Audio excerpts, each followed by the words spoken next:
The Michigan football program is in hot water over a man named Connor Stalions. The WBNS in the Wolverines' prestigious rivalry game against Ohio State, the assistant coach seen on the sidelines next to the team's defensive coordinator appears to read the opposing team's signals and call out the Buckeyes' plays in real time, which was relayed to the defense. We all know Michigan is cheating. Ticket data at 11 of the 13 Big Ten schools showed that Stalions bought tickets. A lot of these were through third parties like StubHub and SeatGeek, but the schools still can track the names. He did not buy tickets to games Michigan played in. They were games that either Michigan was going to play the school in their stadium or play the opponent in their stadium. Who is Connor Stalions? That is the now suspended Michigan staffer who was accused of running a sign-stealing operation. Stalions was not just involved. Some media reports frame him as the ringleader of what could be Jim Harbaugh's downfall at his alma mater. The closest person on earth to defensive coordinator Jesse Minter is Connor Stalions. He's right there, and he's next to the offensive coordinator when they're on offense, and he's next to the defensive coordinator when he's on defense, which tells me he's a pretty active part of this. Signal stealing is real. It is a definite factor in college football. The man who broke the story is Pete Thamel, formerly of Sports Illustrated and currently with ESPN. The story goes Stalions bought over 30 tickets over 3 seasons to 11 different Big Ten schools. On Rich Eisen's show, Yahoo Sports writer Dan Wetzel weighed in. Did Michigan acquire information while having somebody, and this is the key part, at opponents' games, previous games, off campus? You are not allowed to scout off campus in person. Now, again, if you steal the signs because you're watching TV and you figure it out, or you're standing on your own sideline during the game and you figure it out, perfectly legal.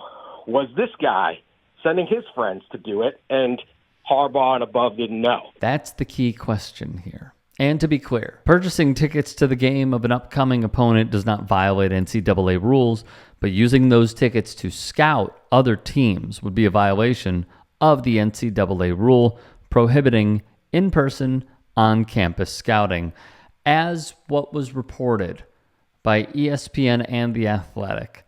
The allegations are serious. The tickets Stalions bought were distributed electronically, and with those specific butts in those specific seats, filmed the home sideline with a smartphone during games, which would constitute a penalty via the Detroit Free Press. The use of technology to scout opponents is also prohibited by the NCAA rulebook, which states any attempt to record, either through audio or video means, any signals given by an opposing player, coach, or other team personnel is prohibited.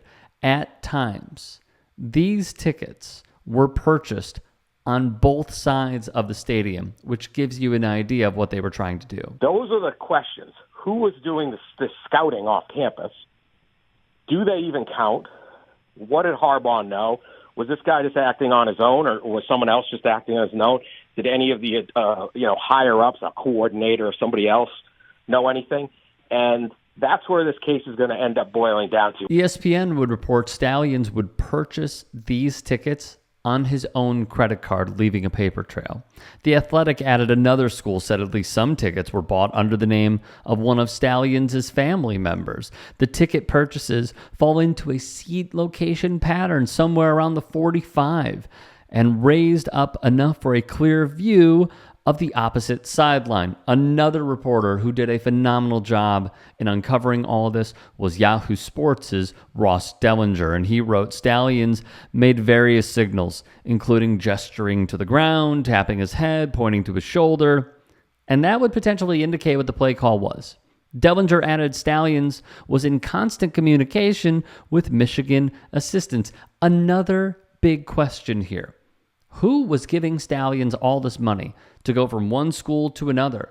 We're talking travel, potential airfare, whether it's gas, hotel stays, and also buying these tickets to major D1 programs' football games. Stalions makes only $55,000 a year, according to the University of Michigan's website, but the operation included thousands of dollars in ticket sales, and the cost of travel to the stadiums. For Harbaugh's reputation, forget it. Just by letting this out there, his reputation is significantly damaged. No one's ever going to believe he didn't know. A Big Ten coach would also tell Dellinger of Yahoo Sports, "We were told to be careful because they had a guy who could pick plays. It was too late in the week to change our signals. But another staffer did tell us about Stallions. A team even went so far as to call plays using wristbands for fear of Stallions and Michigan knowing what they were calling. But when they did signal, some staffers spotted Stallions signaling in or gesturing to assistants. As soon as we flashed something, he knew it right away," a coach said. "You go through the film, you start seeing a trend of certain coverages versus run and pass. They're getting into the best looks you can get into." Stallions is a former captain in the Marine Corps.